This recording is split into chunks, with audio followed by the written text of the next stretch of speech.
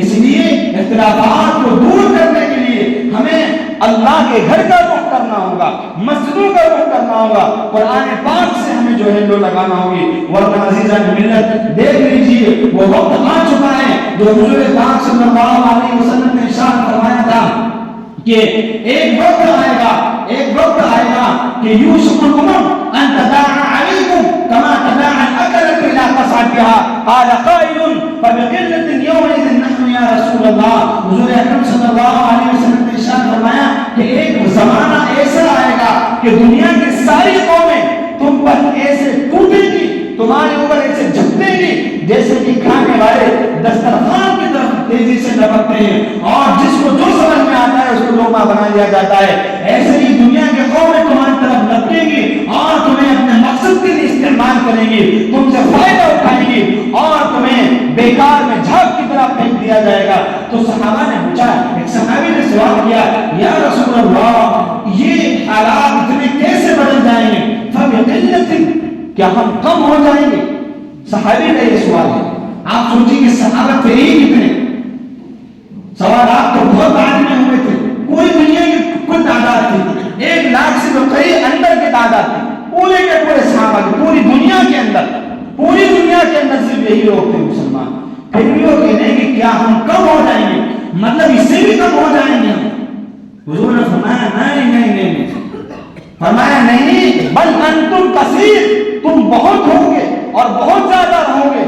ولکنکم غصاء کا غصاء السیل، لیکن تم ایسے ہو جاؤ گے جیسے کہ سمندر کا جھاگ ہوتا ہے.